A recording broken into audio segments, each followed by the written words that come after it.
Саламатсыздарбы? Бүгүн Жалал Абадтамын. Мына ушул Жалал Абадта туруп, мен азыр курулуштун күйдүргүлөрү жөнүндө айтып берейин деп атам. Ошонун себептери жөнүндө айтып берейин. Эми буга чейин көп эле жолу ушул курулуш тармагын чагылдырдым. Көп курулуш тармагындагы проблемаларды айттым, көрсөттүм, өзүм барып интервью алдым, адамдар менен сүйлөштүм, ошол эле куруучулар менен сүйлөштүм. Ошол эле куруучуларга ишенип, азыр күйүп калган эл менен, жабырлануучулар менен дагы сүйлөштүм. Эми ошонун арасында мен бир нерсени байкадым. Эмне үчүн курулушта кечигүү болот? Эмне үчүн адамдар акчасын төлөп атса дагы көпчүлүгү батирлерге, али курулуп бүтө элек батирге алдын ала акчасын толугу менен берип койсо дагы эмне үчүн бүтпөй атат үйлөр? Эмне үчүн адамдар көчөдө калып атат? Эмне үчүн урматтуу президентибиз, урматтуу Камчыбек Ташиев, урматтуу Орунтаев мырза ушуну чечип бериңиз деп укук коргоо органдарына жана башкаларга, ушул саясий баягы жетекчилерге жөнөкөй адам бир үйдүн курулушу жөнүндөгү маселени айтып кайрылууга аргасыз болгон учурлар эмнеден болуп атат? Эми ошо өзүмдүн тажрыйбамда бир нерсе себебин байкадым. Көрсө, биринчи проблема бул жанагы застройщик деп коебуз го, жана куруучулардын амбициясы экен. Куруучулардын ошол болгондо дагы жөн амбиция эмес, саясий амбициясы экен. Көп куруучулар ошо бир аз акчасы түшүп эле, кичине эле бир колу акчага толуп, чөнтөгү акчага томпоюп, ушинтип эле бир акча кармап калса, мен кыйын турбаймынбы? Мен ушу элден артыгыраак турбаймынбы? Мен акылдуураак окшойм, мен жөндөмдүүрөөк окшойм деп өздөрүнүн ийгилигине ашыкча ишенип алгандар. То есть алар ишенгенде дагы ошол эми мен акылдуу экенмин, мен саясатка барсам болот экен деп саясатка аттанып алгандар. Ошол саясатка аттангандын айынан мен азыр мындай карап көрсөм, ошол саясатка аралашкан куруучулардын дээрлик бардыгы депутат болом дегендер, министр болом дегендер, айыл өкмөт болом деген куруучулардын бардыгы дээрлик банкрот болду го деп ойлойм. Банкрот болбосо дагы азыр мойнунда олчогон проблемасы менен отурат. Анан экинчи дагы бир проблема бул куруучулардын арасындагы теңшериктик. Көрсө, мисалы мындай болот экен. 2-3 адам биригип, азаздан акчасы бар, $50,000 мында бар, наркыда $50,000, наркыда $50,000. Үчөө ошол акчасын бириктирип, бир жерде алып, анан бир курулушту башташат. Элге сата баштайт, рекламаларын чыгарышат. Анан бизге окшогон аны жакшы билип билбегендер акысын алып, анан реклама кылып баштайт. Ага ишенген адамдар ошодон алып баштайт. Анан акча түшүп баштайт. Түшүп баштаганда эле бирөөсү мисалы баягы 3 партнер деп коелу, ошол 3 өнөктөш, курулуштагы өнөктөш. Бирөөсү снабженисти кое турган болсо, бирөөсү бухгалтерди коет экен. Бирөөсү дагы башканы коет. Ошентип анан 3 жактан уурдап башташат экен. Мына мисалы 100,000 кирпичти 150,000 деп жазып кой, ошонун акчасын мага берип тур деп, ал өзү уурдап баштайт. Мына жактан кассадан муну киргизбей эле кой, мага берип тур деп, анысы уурдап баштайт. Кыскасы ушинтип партнерлор өздөрү кылып аткан иштеги, өздөрү өндүрүп аткан нерседеги бир затты уурдап башташат экен. Пайданы уурдап баштайт. Уурулук бар жерде береке болбойт экен. Ошентип анан ушул нерсе дагы артка кетет экен. Анын ичинде эми пайда талаш, акча талаш, үлүш талаш, таасир талаш, ошого окшогондор баягы компаниянын ичиндеги ыркты кетирет экен, атмосфераны бузат экен. Ошонун айынан дагы иш жакшы жүрбөйт экен. Ошентип баягы баягы шериктеш ашты пок жебей, шериктеш покту ит жебейт деген сөз бар, ошол туура чыгат экен. Ошентип азыр 2 себебин айттым. 3-чү себеби бул жанагы процентке акча алмай. Эгерде кичине эле бир жанагындай бир курулушта проблема жаралып калса, наркы жактагы бир хам эсеп менен эле, бул муну жаап койсок болот деп батыраак ушул бирөөдөн даяр акчаны ала койгонго аракет кылып эле процентке акча ала коймой. Бул ошол 3-чү бир негизги себептердин бири экен. Анан дагы бир себеби бир аз акча жетпей калса, же болбосо бир аз соодасы сузурактай сезилип кетсе эле, акция жасай берели деп туруп, мисалы үй салып аткан үйүңдүн квадрат метри, бир чарчы метри. Эгерде канча десек эми бир $500 же $600 түшүп аткан болсо, булар $400 акция кылып беришет. То есть $200 уже артка кетип аткан болот. Ошого карабай жанагы сооданы кызытыш үчүн наркы жактан кийин кымбатыраак сатып алабыз, же болбосо наркы жактагы пайданын эсебинен жабылып кетет деген ой менен ушинтип башташат экен. Бул дагы бир себеби. Анан дагы бир чоң себептердин бирөөсү бул азыр токтоду дээрлик. Буга чейин ошондой болуп келген, аны ачык айтышыбыз керек. Бул жанагы мыйзамсыз курулуштар. Мурда эми ачык айтышыбыз керек, азыр Нурдан Орунтаев Госстройго келгенге чейин мурунку Госстрой азыркы курулуш министрлиги болуп калды. Ошол курулуш министрлиги түзүлгөнгө чейин курулушка болгон талаптар бошураак, жумшараак болгон учурларда ошо мыйзамсыз курулуштарды кыла беришкен. Бир жерде алышкан, алып туруп эле ушу урду кетти, жанагы эмени кыла беришкен. Курулушту кыла беришкен. Анан документ артта калган. Мындай алганда курулуш документтен эртерээк кетип калган. Уруксат кагаздардан эртерээк кетип калган. Проблемалар чечилген эмес. Мисалы бир жерден уруксат алыш керек, ал чечилген эмес. Дагы бир жерден бир уруксат алыш керек, ал чечилген эмес. Бир жерди сатып алыш керек, ал чечилген эмес. А кийин бийлик келип туруп, мына мындай болуп калыптыр, мына жерди сатып алышың керек десе, ошондо анан проблемасы башталып атат. Кыскасы ушинтип баягы хам эсеп менен кылынган жумуштардын аркасынан ушундай иштер көп болгон экен. Анын азабын биринчи кезекте өздөрү тартып атышат.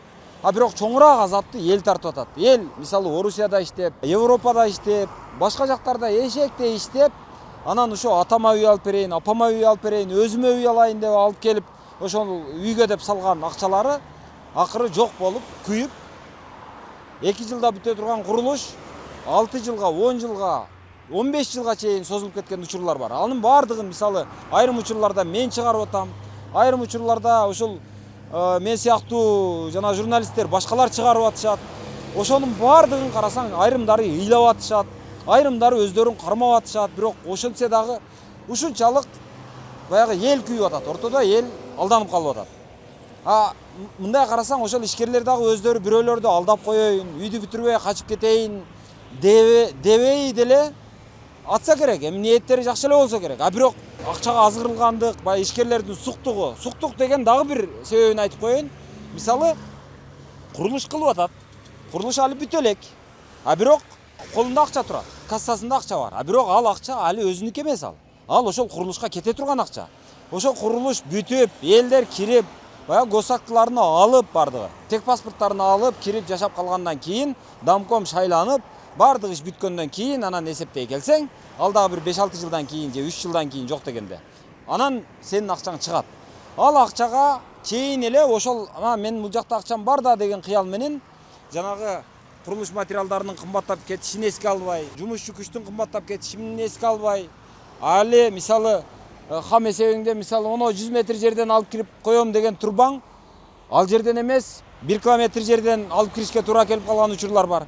Ошого окшогон чыгымдарды эске албай туруп, анан мен мына жакта мынча акчам бар да, ошонун эсебинен мындай кылсам бул жабылып кете берет да деген ой менен суктук кылып, кирпич завод ача койгондор, бетон завод ача койгондор, газоблок чыгара турган завод ача койгондор, же болбосо курулушум дагы уланат деп арзаныраак жер көрүнгөн болсо дагы бирөөлөрдүн жерлерин алып кое бергендер. Мына ушул суктук дагы жанагы курулуштун батыраак бүтүшүнө, курулуштун ылдамдыгына аябай доо кетирет экен. Эми мен буларды сиздерге азыр бекер айтып аткан жокмун. Анткени мен мисалы бир нече жанагы бир эмес эми ачык айтканда 2 компанияны мен жарнамалап жүрөмүн. Ошол 2 компаниянын бирөөсү Нуркелди компаниясы. Нуркелди компаниясын ушул келишим кылып, ошо бизди жарнамалап бербейсизби? Бизди эл билсин, бизди дагы эл таанысын деп мага суранып кайрылышкан. Мына ошондо мен булар мурда үй салганбы? Мурдагы үй кандай салынган? Алардын сапаты кандай? Документи кандай? Ылдамдыгы кандай? Ошого окшогон баалары кандай? Ишти уюштуруунун мындай бир сапаты кандай болуп атат? Ошолорду аябай сураштырып, өздөрүнөн сураштырып, силер саясатка барбайсыңарбы? Анча-мынча коррупционер жанагы криминалдардын акчасы силерде жокпу? Эртең дагы баягы популисттенип барып айылга мен мечит салып берип коет элем, айылда мынча километр жерди жол кылып берип коет элем деп шашпайсыңарбы? Деп атып, өзү мынангандан кийин анан анда макул силер менен ушул жарнамалык негизде иштесем болот экен деп анан иштешип аткандагым. Ошол компаниянын азыр сиздерге отчетун берейин. мисалы мына жаллап атагыс кандай кетип атат, кандай иштеп атат, кандай этапта, буга чейин не иштерди кылды, азыр дагы эмнени кылып атат, эми мындан кийин дагы эмнени кылайын деп атат. Канчасын кылып бүттү, канча маселени чечти, канчасы чечилбей турат, кандай проблемалары бар. Ошолордун баардыгын айтып көргөзүп коеюн деп атам. Анткени бул менин дагы жоопкерчилигим деп ойлойм. Мен ушуларды туура жарнамаладымбы, туура эмес жарнамаладымбы? Мен элди алдап койбодумбу, элди адаштырып койбодумбу деген маселе. Ошон үчүн азыр жүрүңүздөр. Ошол мындай жакшы компания кандай болот, жаман компания кандай болот? Ишенимдүү компания кантип иштейт, ишенимсизи кантип иштейт? Ошолорду мындай айырмалап көргөзүш үчүн азыр барып көргөзүп коеюн, өзүңүздөр анан баа бериңиздер. Муну эми азыр жанагы алдангысы келгендер, өтө арзан үй издегендер көрбөй деле койсо болот. Муну кайсыл компанияга мен акчамды салсам күйбөймүн, кайсыл компанияга мен акчамды салсам акыры эртең ошол мөөнөтүндө бүтөт. Кайсыл компаниянын мындай иштери мыйзамдуураак экен, ошону бир таанып алайынчы деген адамдар көргөн болсо, убактысы текке кетпейт деп ойлойм. Кеттик анда. Мына мисалы ушул мен мурдатан жанагы жарнамалык негизде кызматташып келаткан Нуркелди курулуш компаниясынын Жалал Абадтагы курулуштарынын бирөөсү. Ушуну былтыртан бери мен жарнамалап келатам, сиздерге тааныштырып атам, процесстерин көргөзүп атам, кандай курулуп атат, жумуш кандай кетип атат, кимдер иштеп атышат, кайсыл курулуш материалдарын колдонуп атат деген маселелерди мен көргөзүп келаткамын. Камчы, бул камчыны уже сиздер таанып деле калдыңыздар болуш керек. Кандайсың? Жакшысыз. Баягыда сен прораб катары элдер таанып деле калды окшойт. Буюрса. Мен баштап сени биринчи көргөндө мындай өтө жаш бала экен, кандай кылып атат экен деп бир аз ишенбегендей мамиле кылдым эле. Бирок бул курулуштарыңар азыр мындай бүтүп атканын көрүп, мен сага болгон ишеним пайда боло баштады, ачык айтайын. Ооба. Буюрса сиз экөөбүз ушул жерде 2024 кыш айында болсо керек, Кыш айында ушул аркабызда турган имараттын чатырында съемка кылганбыз. Ошол жерде аябай такап, өзүм болбосо митинг уюштурам дегенибизден уктабай иштедик чындыгында. Чындап эле мен деле уялам да, эми баягы эл айтат экен, Ыдырыс сага ишенип алганбыз, Ыдырыс биз сени көргөнбүз, сен айтып чыккансың дейт экен да. Ошон үчүн анан мындай жоопкерчилик маселесин караш керек го дейм.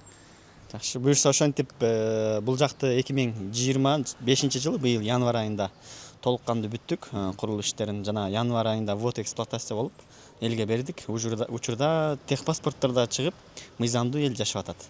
Ал эми улагалардын ичиндеги баягы өзүңүздөр көрүп аткандай усталар азыр материалдарын алып келип үйдүн ичиндеги ремонтторун кылып атышат.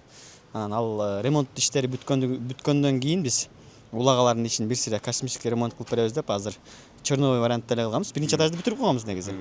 Азыр ошол даярданып атабыз. Биринчи этажды мен баягыда бир келип көрүп дагы көргөзүп дагы кеттим эле. Анда баягы кадимки мейманканадай кылып кылган экенсиңер. Ошону дагы бир жолу көргөзүп коеюн азыр. Салам алейкум. Бул жерден башталат, тесерден кирип катталып жашоочулар. Ооба, бул жакта баягы ушул жердеги жашоочулардын баардыгынын сүрөттөрү киргизилет да. Паспорт менен киргизилип, келгенде эле жүзүн таанып кире беришет. Анан жат адамдар кире албайт. Конокторду өзүң ачып гана киргиз. Жерден домофонго чалсаң, ачыла берет үйүнөн. Өзүңүздөр көргөндөй биздин улаганын ички жасалгасы биринчи кабат.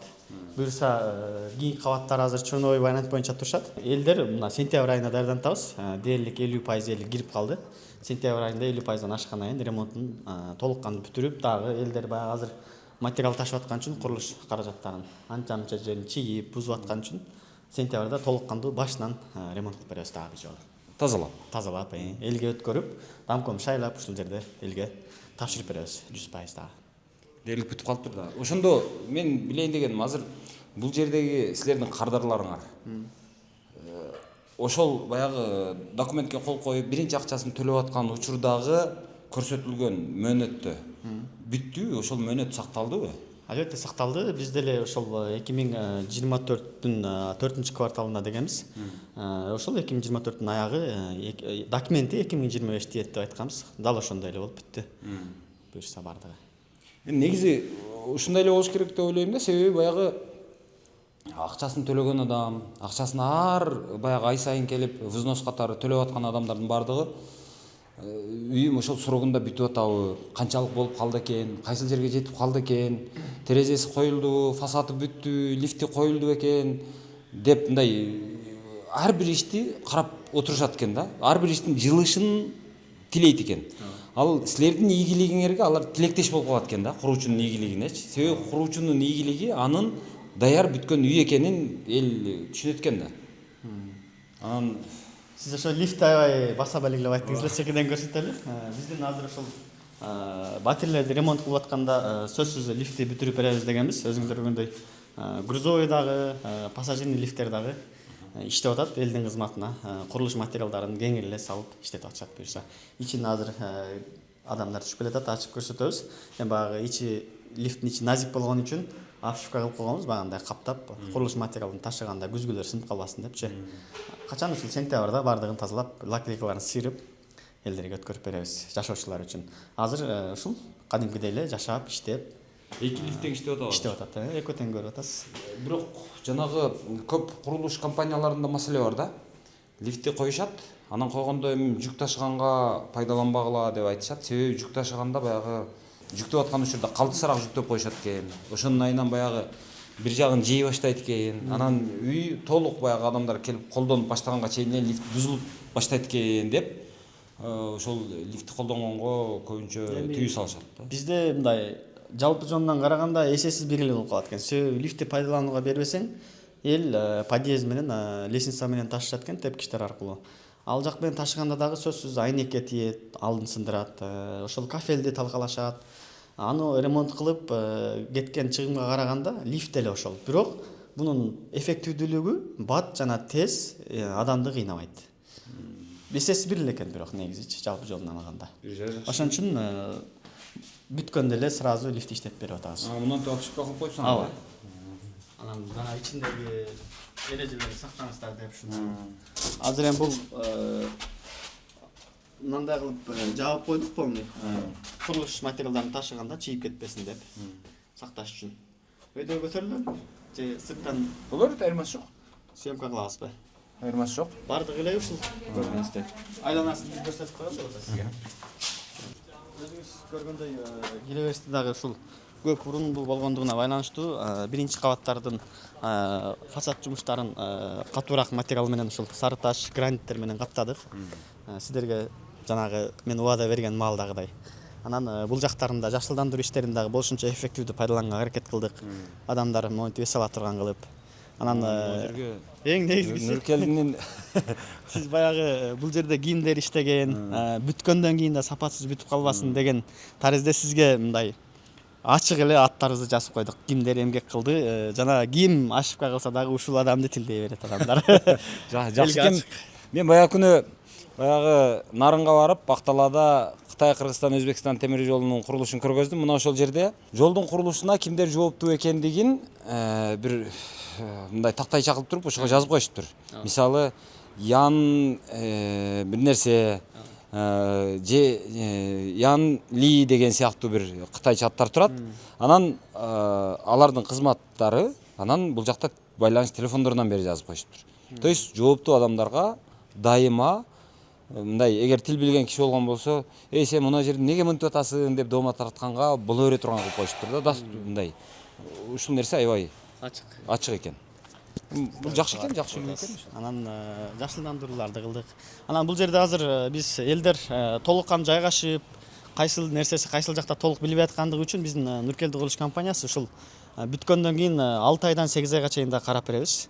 Ошо ремонт кылганга чейин. Себеби элдер өзү жан келсе үйүн эми билип атат. Азыр биз ошого жашылдандырууну дагы багбанды, лифттерди, свет баардыгын өз каражатыбыздан карап, эл жайгашып алгыча болушунча кызмат кылып атабыз бул жерде.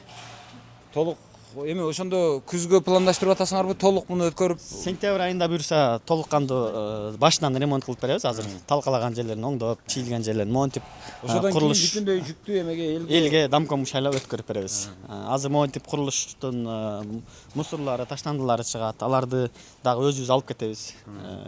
Болушунча элге ыңгайлуураак болсун деп. Анан ошол маалда сиздерге убада бергенбиз. жакшы жашарып калыптыр. Жашарып калды, жашылдандырып, анан беседкаларды кылдык. Эми бул жакта детский площадканы кылдык. Анан унаа токтотуучу жайларды жасадык. Баягы сиз айткандай биринчи келгенде эле унаа токтотуучу жайларды сурайсыз. Азыр эл дагы деле көнүнө элек көрдүңүздөрбү, жолдо токтоп турат. Бул жакта ошончо унаа коюучу жайларыбыз бош. Эми секин үйрөнүп атышат буюрса. Бул жерге мынау кайрагач деп эле жок, жанагы эмне деп коет эле, чынар. Чынарлар дегипсиңер, ооба. Жакшы болуптур, жакындан эккениңер деле бардыгы көктөптүр дээрлик. Буюрса. Бул жакшы жагы, бул бийик өсөт, анан аябай көпкө жашайт. Жакшы да, бир эле жаман жери, көпчүлүк жаман көрүшөт, жалбырагы аябай бекем болот. Жалбырагы анан чоң болот. Анан бул жакта ошол чоңдор үчүн арка таянча. Анан тиги жакта жаш балдар үчүн балдар ойношчу аянтчасын кылдык. Негизи бул жакта алинур 3 турак-жай салынып атат. Экөө толук бүткөндө бул жака комплексный кылып чогуу салабыз. Башынан азыр эми бул убакыт. То есть азыр бул жак бүткөндөн кийин могу ортодогу тосмо алынат, Алынат, ушул жакта двор сон болуп жасалат. Азыр кандай кылып көрсөтөлү? Баштап наркы жактагы Алинур 2-ни көрсөтүп келе берелиби, же мына жерден эле ушул Алинур 3-тү кошуп көрсөтүп өтүп кетелиби, кандай болот? Сизге кандай макул болсо боло берет. Мага айырмасы жок. Анда жакын турган Алинур 3 ушул жерден көрсөтүп кетели. Бул жак Алинур 3 турак-жай болот. Негизи бул жер мусор, жашоочулардын мусорун таштоочу эле аянтча. Тигил жактан киребиз, наркы курулушка охранадан катталып. Азыр курулуш министрлиги ушул жылдын 15-майда күчөтүлгөн тартипте буйрук чыгарбадыбы? Номер 181. Коопсуздук боюнча. Буйрук боюнча. Жана ушул эмгекти коргоо жана техникалык коопсуздук боюнчачы. Азыр жат адамдарды да киргизбей атабыз ошонун негизинде. Анан коопсуздуктагы болушунча күчөтүп колдон келишинче аракет кылып атабыз. Сиз тигил жактан кароолдон катталып киребиз. 50 жылда эл жаңы, 100 жылда жер жаңы деген чын экен да. Мурдагы мисалы мындан бир 30 жыл мурунку, 50 жыл мурунку курулуштардын баардыгы таптакыр башка типте болчу. Аларда мисалы машина койгонго гараж деген талапка караганда иттерди сейилдетүүчү аянт көбүрөөк каралган. Жер астында жайда чогуу көрүп чыгалы. Аны деле көрүп койсок болот чындап эле. Жер астындагы унаа жай 23 унаа ылайыкташтырылган. Жалпы канча болду ошондо?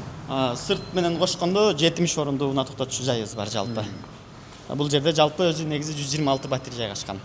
126га 70 болгондо ошондо бир канча болуп калат? Бир 50-60%дан ашып калат.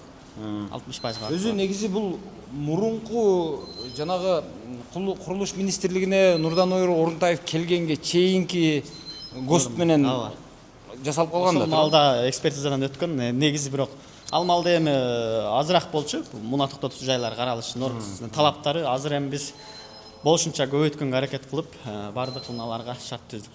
Жок, анын үстүнө баягы ГОСТтун талаптары кийинчерээк өзгөрдү го дейм, ошол баягы. Кийинчерээк, бирок биз өзгөрүлгөнгө чейин эле аракет кылчубуз көбүрөөк болгонго. Азыр кошумча маалымат айта кетсек, бул жакта жер астында унаа токтотуучу жайбыз. Анан ар бир унаа үчүн ушундай жайлар каралып, анан еще бул жерде унаалардын жанагы дөңгөлөктөрүн койгонго места жок, кыйналышчу жарандарыбыз. Көптөгөн элдер менен кеңешип олтуруп азыр ар бир унаа үчүн, ар бир места үчүн кладовка дагы жасадык ушул жака өзүнүн скалаты менен кошо. Демек, мынау жерди ушул орунду сатып алган адам буга дагы ээ болот. Ээ болот. Ал жакта кладовка деп коелу. Күлүш-сүлүштөрүн, баллондорун, кышкы баллондорун койгонго шарт түзүлөт. Анча-мынча баягы аялынын жанагы кышка камдаган банкаларын да коюп койсо керек. Андар да болуп атат. Анан кошумча эми болушунча азыр коопсуздук күчөгөн үчүн өрт коопсуздугун да эске алдык. Автомат сигнализацияларды мына бул жерде ушундай тунгустарды орноттук. Ар бир мисалы үчүн кокус эми азыр электромобилдер көбөйдү. Ордунан деле от алып кетип атат. Норма ушундай, бирок негизи ошолорго аракет кылып, моундай тунгустарды коюп жайгаштырдык. Машина өрттөнүп кетсе автоматик өзү өчүрө турган деңгээлде. Анан дымды да тартып кете турган автоматикаларды да жасадык бардыгын буюрса. Сизге кандай убада берсек, буюрса андан ашыгы менен жасаганга аракет кылдык. Рахмат. Жок, мен деле баягы айтып атпаймынбы, мен корком чындыгында депчи. Себеби элдин үмүтү жаман да, ошол үмүт акталбай калса адамдар автоматтык түрдө негативге өтөт. Анан алар айтат, сага ишенип, сенин айыңан деп, сени көрүп дегенге окшогон сөздөр айтылат да. Эми ошол сөздөр эми жагымдуу сөздөр эмес да, көбүнчө ал доомат да. Буюрса ошо сизди Ал үстүн баягы шыпты сырдап койгоналар да жакшы болуптур кара менен. Эми приятныйраак көрүнөт элдерге. Мына сары түс дагы жакшы болуптур. Ушундай жер астында унаа токтотчубуз. Жакшы болуптур. Бирок мынау кладовкалар ар бир орунга жетпесе керек, а? Ушул жер астында унаалардын бардыгына жетет, ар бирине бирден караганда. мисалы мунуку бул жерде номуруна карап жайгашып кете беришет. Бул жак ошол Алинур 3 туракчайыбыз. Быйыл январь айларында башталган. Учурда монолиттик конструкция 7-кабатка чыгып калды. Тиякта Б блогунда ленточный фундаментке бетон алдык кече жакында. Бул жерден катталып киребиз. Узакпайбы?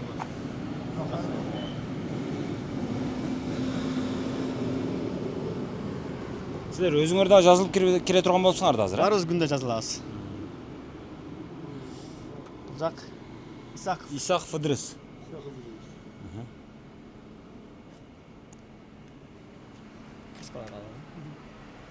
Идрис. Анан Асылбек уулу Бактияр.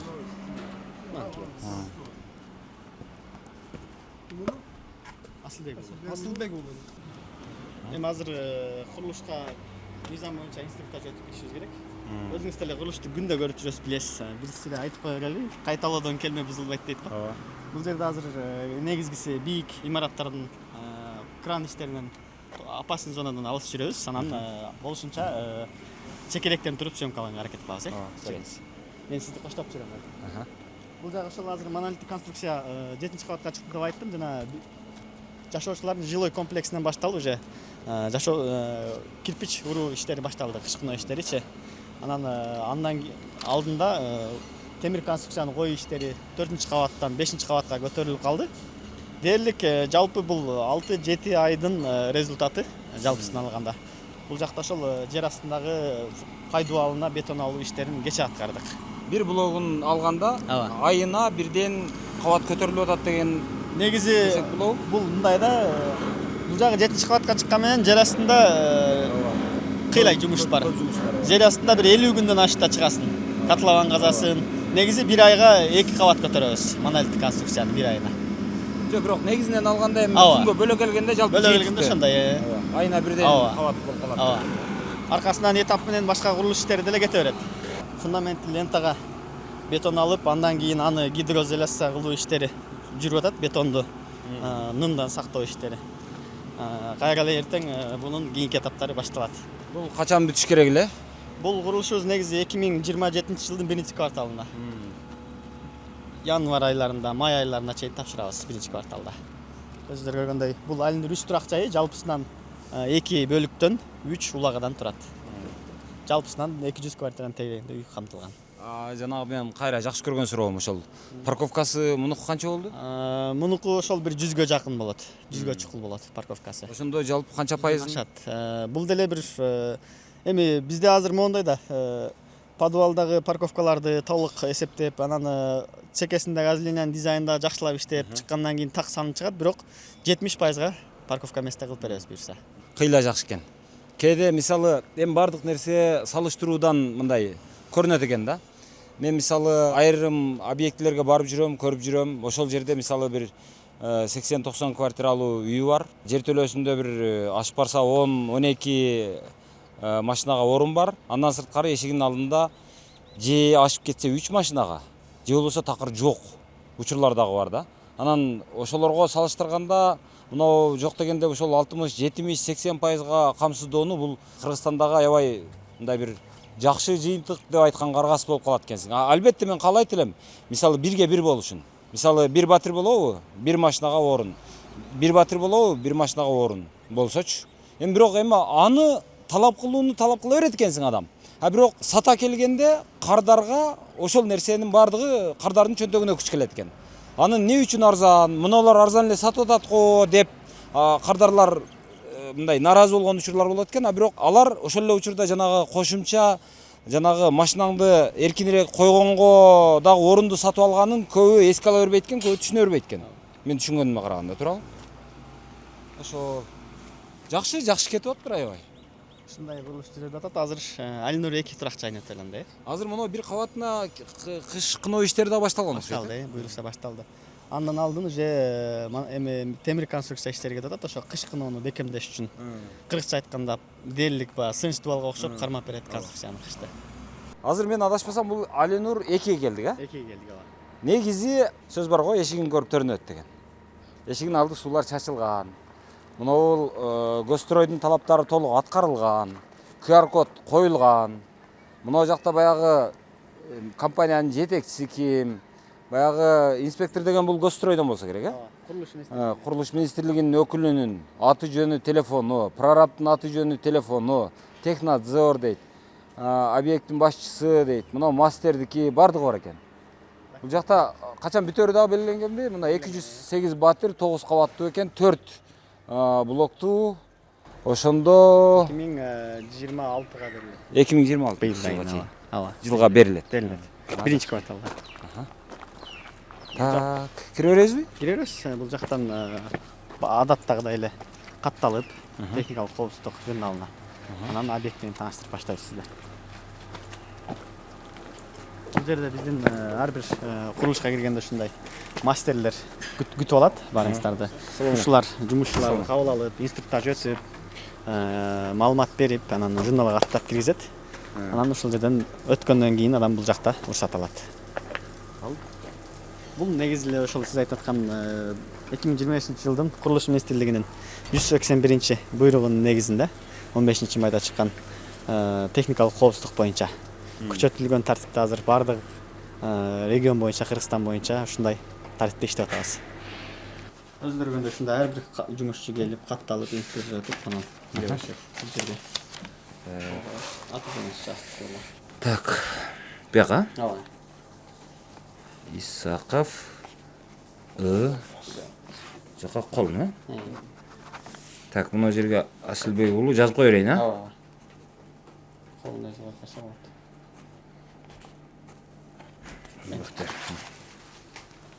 Каскажлык объекттин ичине кийип жүрөсүз, сөзсүз. Аймактын ичинде жүргөндө, курулуштун аймагынан алысыраак жүрөсүз ошончо. Биз ичкерге кирбейбиз деле го дейм. Сыртынан эле мында көргөзүп. Эми бир жага элге отчет бериш керек да. Мындай жерге жетиптир. Мынусу мындай этапта кетип атыптыр деп.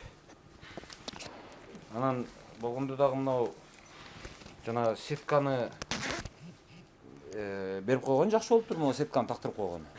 Бул жакта курулуш иши А, Б блокторунда дээрлик фасад жумуштарына жетип калды. Фасад жумуштары аяктап ал эми бул жагы акыркы блокторубуз. Монолиттик конструкция 7-кабатка чыгып, андан кийин темир конструкциябыз өзүлөр көргөндөй 4-кабатка көтөрүлдү. 3-кабат толук бүтүп. Ал эми анын аркасынан эле этабы менен бул жакта кышкыноо иштери башталды. Анын ичинде инженердик сеттер, электромонтаж, сантехника, башка жумуштар дагы биринин аркасынан этап менен кетип атат буюрса. Бул толугу менен мына бышкыч менен уруп чыгабы, а, Бул дубалы? 9 этаж. Азыр 9дан жогорукулары уже жеңил конструкция менен жанагы пенобетондор менен, газоблоктор менен урулуп атат сиз билгендей. Демек азыр 9 кабатка чейинкилерге анда баягы кыштын жеңилдетүүнүн кереги жок экен да, анда, э? Бизге эми ушундай Салам алейкум. экспертизадан ушундай өтүп келди проектибиз. Ошонун негизинде алып кетип атабыз жумушту. Иш Ал эми болуп атыптыр мага карап. бул жакта заборлорду тосуу иштери, айланасында жашылдандыруу иштери дагы биринин аркасынан бири кетип атат. Мунун уже бул жагы тосулуп бүтүптүр, э? Ооба, торук зоналар тосулуп бүттү. Ал эми бул жакта А блок, Б блок кетип атат. Кышкыноо иштер болуп атыптыр. Уголокторду коюу 3-кабатка жетиптир. Мына блогунда. Бул А, Б блогу. Бул жак акыркы блоктору В, Г блоктору болуп калат. Ал эми А, Б блоктору бул жакта. А, Б блокторунда А блоктун жанагы фасады бүтүптүр, э? Фасад жумуштары. Терезелери коюлуп бүтүптүр. Азыр бунун ичинде бир гана сырдоо иштери калды. Пади улагалардын шпаклевка тартып, асемдөө иштери калды да. Жасалгылоо иштери. Калган иштери дээрлик бүттү бул жакта. Бул жакта азыр Так, ошондо азыр мунун подъездин жанагы лифти коюлуп бүттү, э? жок, азыр эме болуп атат ичинде стяжка куюу иштери, полдо тегиздөө иштери болуп атат. Анан шыбак бүткөн, шпаклевка тартуу иштери болуп атат. Отделочный ремонттор болуп атат. Анан Жанагы лифт коммуникация уже алар бүттү негизи жалпы. Анан лифти уже каркасы бүттү. Эми ичиндеги механизмдерин орнотуп баштап атышат. Азыр алар ал этапка жете элек үчүн алып келип даяр турушат негизи иштерин. бул жагы бүткөнгө чейин мынау Б блогу дагы бүтүп калат экен, э? Буюрса бүтүп калат. Буюрса быйылдан кийинки жазга тапшырабыз. Анан дагы бир маселе. Бул жерде ошол 200, адашпасам 209 батирлүү болот. 209га парковкасынын саны 150 унага ылайыкташтырылган. Жер астында жалпы 50ге жакын уна токтотуучу жай бар, калганы 100 уна айланасында болот. Ал эми бул жерде балдар ойноо чаянчасы болот, анан тиякта чоңдорго воркаут жанагындай элечи. Бөлөк, эки бөлөк. Чоңдор үчүн эс ала турган жери өзүнчө. Өзүнчө болот. Жылуулугу? Жылуулугу эми бул жерде шаарда негизи шаардык жылуулук берүү башкармалыгы толук камсыздай албаган үчүн биз өз алдынча ушул жерге от казан куруп атабыз. Дээрлик бул эле домго эмес, Алинур 1 азыркы бүтүп калган турак жайыбызга, Алинур 2, анан бул жакта Алинур 3 турак жайына ылайыкташтырылган от казанды курулушун баштадык. Ал ушул жерде болот. Ушул жерде болот. Ушул 3 турак жайды камсыз кылат буюрса жылуулук менен. Мен ушул жерден мындай ойду толуктап айтып коеюн. Нуркелди курулуштун Оштодагы курулуштары бар. Ошто ушундай эле комплекстерди курушкан булар. Анан Оштогу курулуштарында дагы жанагы борбордук жылуулатуу системасына булар уланган эмес. Булар өздөрү курушту, от казанды өздөрү курушту. Куруп, ачыгын айтыш керек, биринчи жылкысы булардыкы ката болгон. Биринчи жылкысында жакшы иштебей, кыйналышып, өздөрү дагы кыйналып жанагындай болушту. Бирок кийинки от казаны кийин курганы. Ал абдан жакшы жыйынтык көргөздү дагы, адамдардын бардыгын ыраазы кылды. Ыраазы кылмактан дагы ашып, эми өчүр дегенге өтүп атканын угуп атам. Ал жагынан алганда ошол жылуулук маселесинде булардын ушу от казан курдуруу, кайсыл компания менен иштешүү жагында булардын тажрыйбасы бар. Ага ишенсе болот. Себеби биз Оштогусун көрдүк, ошон үчүн ишенимдүү эле айтып атам. Анда дагы комплекс чоң, бирок ошого карабай от казаны ошол чоң курулуш объектисин баягы жетишерликтен дагы ашыкчараак ысытканга чейин потенциалы күчтүү болуптур, жакшы ысытып атат. Аны көрдүк биз. Азыр бул 2026-га бүткөндө ошондо мына жактар асфальтталып, тегизделип, брусчаткалар басылып, тарактар эгилип, жашылдандырылып, толук кандуу өткөрүлүп берилет. Азыркы Алинур 1 турак жай кандай болсо ошондой болуп өткөрүлүп берилет. Мен буга чейин башка эмелерди көргөн элем, курулуш объектилерин. Ошто мен өзүм сындап айтып жүрөм, бир дарак эгип койбогон компаниялар бар. Анан кээ бир учурда бүтүрбөй же чала бүтүрүп кетип калган. Анан трансформаторубуз жок, трансформатордун күчү жетпей атат, кабелдин күчү жетпей атат деп өздөрү акча чогултуп ошол жердеги тургундар. Өздөрү анан бирөөлөрдү жалдап, өздөрү кабелдерди алып келип, өздөрү трансформатор койдуруп, ора болуп аткан учурлар бар да. Силерде андай болбойбу? Бизде буюрса азыр ушул Алинур 2 турак жайын көрүп турасыз. Бул жерге дээрлик суу дагы келген, отопленияны өзүбүз жасайбыз, от казанды.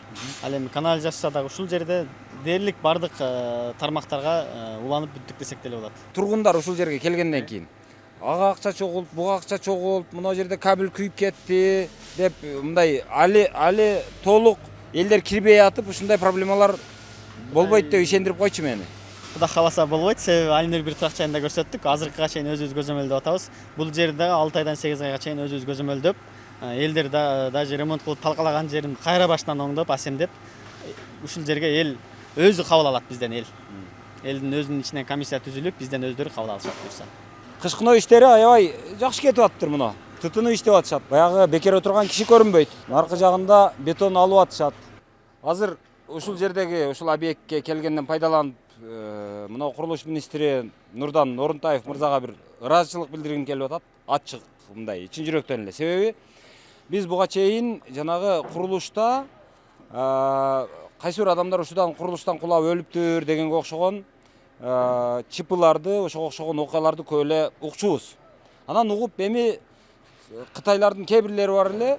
Кытайларда бир курулуш объектиси бүткөнгө чейин бир 10 адамга чейин адам ушул жерден кулап өлгөнүн статистикалык бул норма деп эле эсептейт экен деп түшүндүрүшсө, биз ошону ушундай экен да, бир курулуш бүткөнгө чейин 1-2 адамдын башы кетет экен да деп эле ушуну кадыр эсе кабыл алып жүрө берген экенбиз. Анан көп курулуш объектилеринде мындай сетка коюу деген жок эле. Азыр сиз келгенден бери ушу талапты өзгөртүп, жаңылап, же бар беле ал талап мурда аткарылбай беле иши кылып азыр бардык курулуш компанияларда моундай сетка пайда болду. Мурда сетка тескерисинче көп курулуш компанияларында жок эле, айрымдарында гана болот эле. Биз сетканын коюлушун эмес, сетканын коюлбашын кадыр эсе көрөт элек.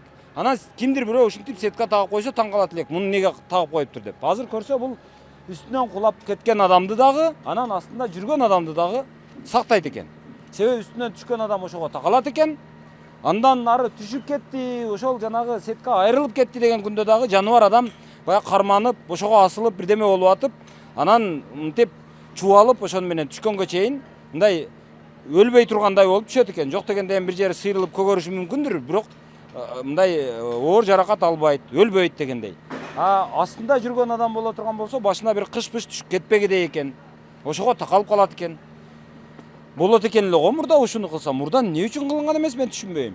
Негизи эми кээде ошол мамлекеттин кайсы бир учурда ушундай бир кээде күчүн көргөзүп, ошол норма барбы? Кагаз ал боюнча бир илимий бир окуялардан болсо керек, илимий бир негиздемелер болсо керек. Анан ушинтип бир нормативдер, бир талаптар иштелип чыккан да, эрежелер.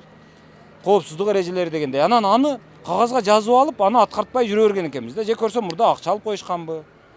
Азыр кыскасы аткарылып атыптыр сонун. Эми жөн эле бөөдө ушул жерде иштеген курулушчулардын жок эле дегенде үйдө багып аткан же ата-энеси бар, же бала чакасы бар да.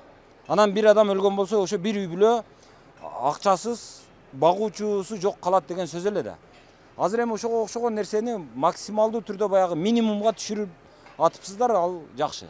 Ошондой болуш керек менин оюмча. Сонун. Так, биз азыр келаткан объект бул Эверест. Эверест Элтал. Бул көчө Манас, Проспект Манас. Бул жагы Жеңи жок менен Манастын кесилиши. Спутник кичи району, жалал атыктар үчүн. Бул жакта сверху коюлуп тур, кайра эле мына компаниянын жетекчиси, инспектор, прораб, объекттин башчысы, технадзор, мастер, бардыгы аттары, кызматтары, телефондору, курулуштун картасы, мындай алганда тех паспорту бардыгы коюлуп тур. Сонун. Эшигин алды таза, баягы курулуш объекти де эмес го бул жер. Эверест Элтал турак жайы. Бул жерден азыр адаттар. Бул жерден да катталабыз. Ассаламу алейкум. Алейкум ассалам. Кандайсыз? Жакшы. Бул жака Исаков Асылбек уулу Б деп туруп. Бул жак ошол Эверест Элтал турак жайы жалпысынан 200 батирге ылайыкташтырылган. Биринчи, экинчи кабаты соода саттык жайына каралып, ошого жараша курулуп атат. Анан эң негизгиси жолдон аябай алыс салынган, байкасаңыз керек. Себеби жолдун аркы бетинде заправка жайгашкандыгына байланыштуу норма боюнча 50 метр качып салынгандыктан бизде алдыбыз аябай кеңири болуп калды. Азыр ченеп көрсөк болобу? Азыр жолдон мына дарбазанын берки жагын алганда эле канча 30 метр чыгабы? 1, 2, 3, 4, 5, 6, 7, 8, 9, 10, 11, 12, 13, 14, 15, 16, 17, 18, 19, 20, 21. Наркы жагы да качат экен, наркы жага. Домго чейин ошол аймак камтылат. Дээрлиги ошол жолдун өзүнөн 30 метр чыгат. Жол заправканы кошкондо общий 50 метрде түзөт. То есть жолдун ортосунан эсептегенде. Ооба. Чекесинен эсептегенде 30 метр. Чыгат. Анан бул жакта азыр бул жакта деле келип сиз тартып кетсеңиз керек эле. Мен башында келгенмин, ооба. Ооба. Анда свайлар кагылып аткан. Азыр А блоктун свайларын кагат эле эсиңизде болсо. Азыр ал А блогубуз жер астындагы иштери бүтүп, 4-чү кабатты жабуу иштери болуп атат. Азыр 5-чи кабатка чыгып калды. Ал эми бул жакта Б блогубузда ошол сиз келген маалдагыдай свайлары кагылып бүттү. Бул жерде жер кыртышына байланыштуу геологиялык изилдөөлөр жүрүп, ошонун негизинде проект түзүлүп чыгат. Биздин азыр жер кыртышыбыз эң катуу катмары, галичный катмары ошол. Бул жерден жердин бетинен 5 метр котлован казылды.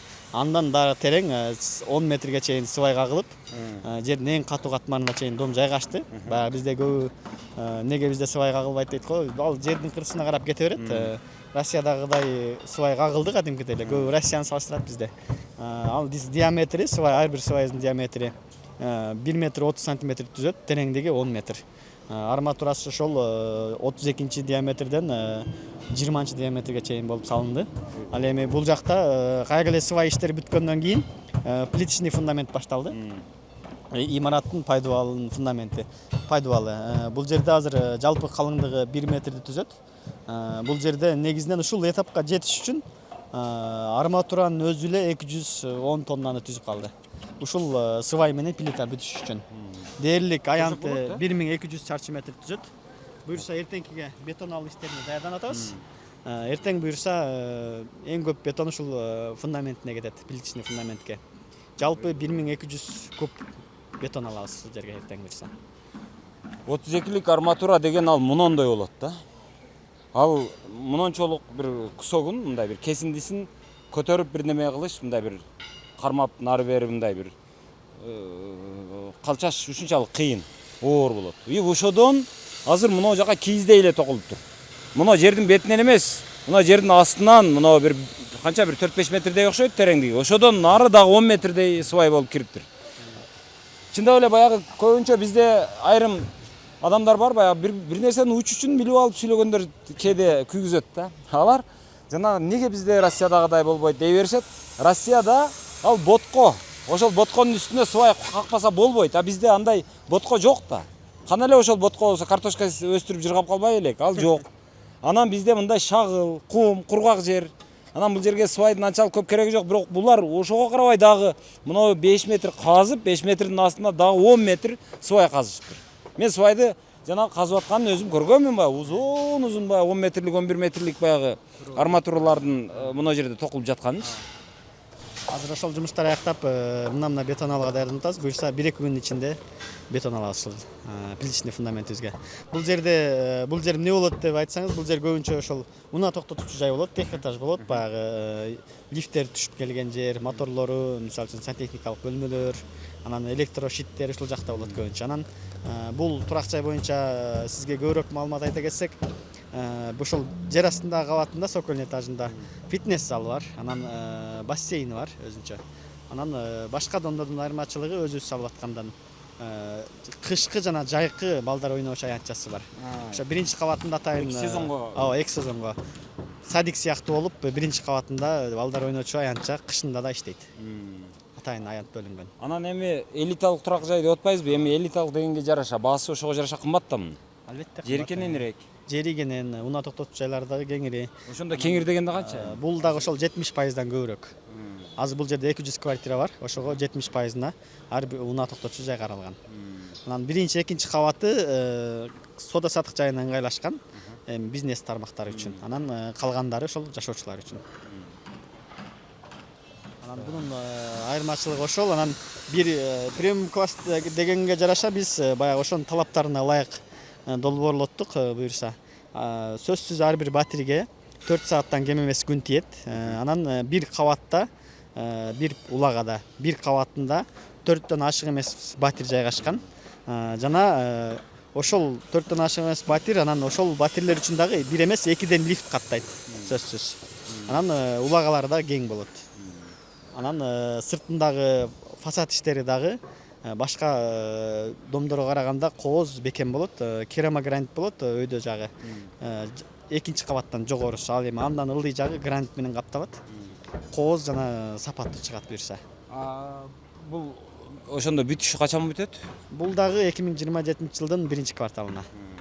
25-26. Дээрлик 2 жыл бар экен. 2 жыл бар, 1,5 жыл. Дээрлик 1,5 жыл калды убактыбыз. 1,5 жылга чейин азыр мен айтат элем ошол. Алган утат, саткан утулат.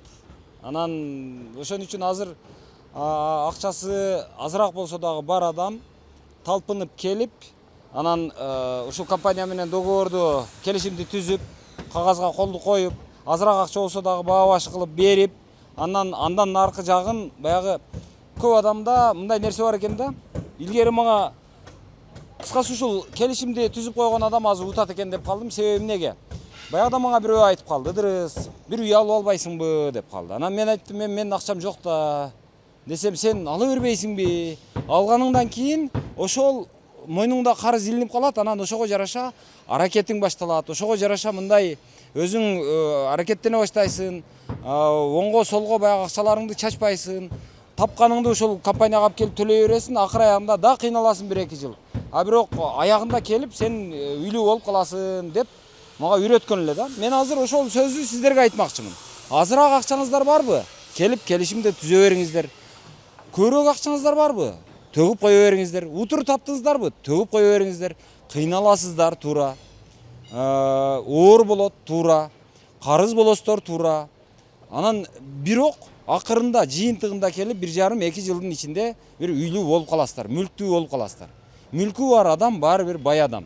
Себеби мүлкү бар адам ошол мүлкүнө ишенип жашайт, дүйнөгө ишенимдүүрөөк карайт, көчө көйдө жүргөндө ишенимдүүрөөк жүрөт. Анан азыр менин акчам жок да, ушунча экен, мен азыр аны таба албайм да дей берсең, ошого жараша аны таба албайсың. Ал чындап эле. Ошон үчүн мен ушул убагында мага ушул бир жакшы адам бир кеңеш берген, ушинтип. Сен ала бер, кагазга колду коюп кое бер. Азыр бар акчаңды алып келип бере бер. Эгер болбой аткан болсо, анда кичине узартып беремин. Төлөй албай атсаң. Ошентип төлөп аласың деп айткан эле да. Анан ошону угуп мен үйлүү болгонмун чындыгында. Жашырбай эле айтайын. Карыз болдум, кыйналдым. Жанагы баягы тапканымды ошол жака алып бардым. Да кафеге барган жокмун, да ресторанда отурган жокмун. Да мен жанагы көңүл ачып күнүгө баягы чайканаларда аш жеп отурбадым. Антип отурганга чамам болбоду. Бирок үйлүү болуп калдым да менчи. Мен ошол эле нерсени мен сиздерге айтат элем. Мисалы азыр бизде ачык айтайын. Ачык айтканда мындай азыр кафеге барсаң орун жок. Ресторанга барсаң орун жок. Кечинде кээде бир мынау алыстан бир коноктор келип калат, ошолорду бир чайханага алып барып бир оштун ашын көргөзүп коеюн, Жалал абадтын ашын көргөзүп коеюн десең, Ошто, Жалал абадта аш кылган чайханаларда орун жок. Кечирээк барып, ошо телефон чалып, орун барбы, бир килограмм ашка ушундай бир заказ берейин дедим эле десең, жок, азыр бизде орун түгөнүп калды эле. Эртеңкиге заказ алабыз, бүрс күнгө заказ алабыз деп отурушат. Ал деген сөз, эл ошол тапканын тамакка жумшап эле отургандай да. Азыр эми биз кыргыздар бир нерсени ойлонушубуз керек. Биз анчалык деле бай, ушул кафеден тамак жеп, күнүгө чайханадан тамактанып эле жүрө турган абалда эмеспиз көпчүлүгүбүз. Үйүбүз жок. Азыр иштебей кала турган болсоң, бүгүн акча иштеп таппай кала турган болсоң, эртең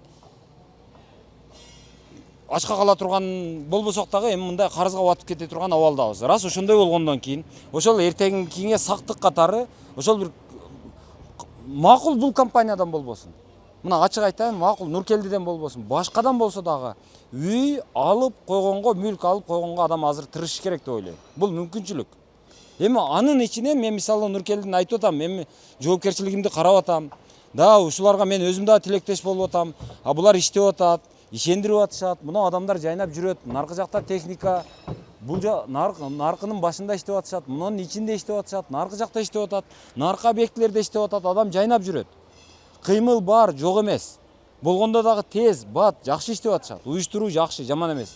Ошодон анан мен ишенип, ушуларды жарнамасын, ушуларды тааныштырууну мойнума алып атам. Ошону менен кошо мен өзүмдүн баягы репутациямды кайсы бир деңгээлге тобокелчиликке салып атамын. Анан ошого жараша өзүм да тилектеш болуп атам. Ушул Нуркелди бирдеме болуп кетпесе экен, эптеп ушул үйүн бүтүрүп алса экен, эптеп берип койсо экен, уят болбосо экен, уят кылбаса экен деп жүрөмүн. Арас ошондой болгондон кийин, ушуга окшогон эгерде макул мага ишенбеңиздер, анда башкага ишенип болсо дагы, башкадан болсо дагы ошентип үй, мүлк, бир нерсе алып койгон адам азыр утат деп ойлойм. Бул менин оюмча жакшы кеңеш. Эми бул кеңешке Ыдырыс койчу, ушу сенин сөзүңө биз муктаж эмеспиз деген адамдар дагы бар. Макул эми алар. Бирок ушуну угуп, ушу жерден бир пайдаланып калсаңыздар, өзүңүздөргө эле жакшы эле. Мага мындан бир эми сиздер ушунда бир үй алдым эле деп мага бир сом ыргытып койбойсуздар. Болгону ушуну угуп эле үйлүү болуп калсаңыздар, өзүңүздөрдүн утугуңуздар да. Эртең бала чакаңыздар жакшыраак жашайт. Өзүңүздөр ишенимдүүрөөк жашайсыздар дегендей. Ошол наркысы мен ошо кышында келдим эле адашпасам. Мен эми мал келип ушинтип отчет берип турам. Мына курулуш ушунча ушул этапка келди, мына этапка келди, мынауга жетти, мыноосу бүттү, мыноосун бүтүрөм деп атат дегендей кылып тартып турам мал. Мурунку келгенинде мыноосу жанагы нөлдөн эми эле чыккан болчу. Котловандан чыккан эле да мындай алганда. Азыр мына 4-кабаты бүткөнү калыптыр.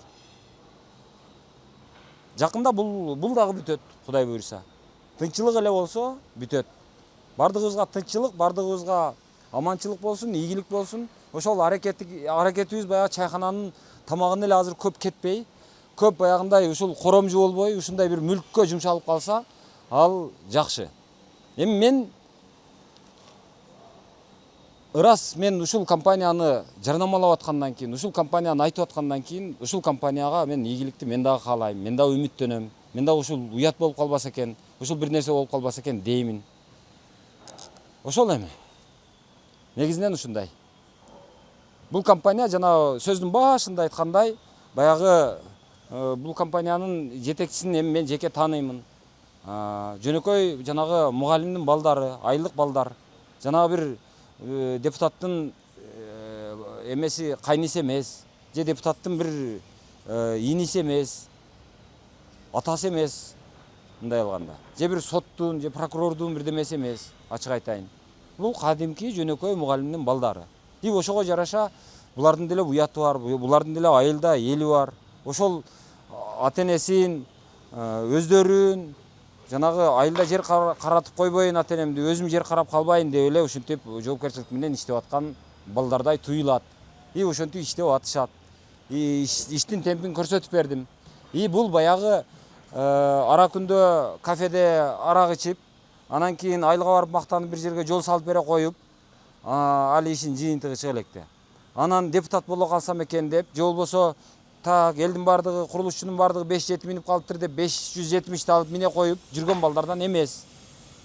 Дагы айтам, депутат болбойт, депутаттыкка кызыкпайт. Ошол. Мен башында келишкенмин, депутат болбосоң мен сени жарнамалап берейин, сен менен иштешейин деп. Эгерде депутат болсоң кой, анда депутаттыгыңды кыла бер. Мен анда сен менен мындай мамиле кылбай эле коеюн деп айтканмын. Ошондой. Булар ошол мен курулушчумун, мен курулушту курамын деген балдар. Анан булар баягы 3-төн 4-төн болуп, уюшуп алып, анан ортодо үлүш талашкан партнерлор дагы эмес. Болгону жалгыз кожоюну бар. Ошол жагынан алганда булар саясат деген тобокелчилик жок. Жанагы 2-ден 3-төн баягы өнөктөш күткөн, анан үлүш талашкан, өнөктөштөр менен баягы шериктеш покту ит жебейт дегендерден эмес. Жалгыз кожоюн, процентке акча албайт, үйүн арзан сатпайт. Ушул жагынан алганда баягы тобокелчиликтер, үйдүн бүтпөй калуу тобокелчиликтери мүмкүн болушунча минимумга түшкөн. Ошол эми негизгилери ушуларга дейм. Анан уюштуруу, иштин уюштурулушун өзүңүздөр көрдүңүздөр. Ошол, бар болуңуздар. Бардыгыңыздарга үй насип кылсын, мүлк насип кылсын. Эч кимиңиздер кедей болбоңуздар.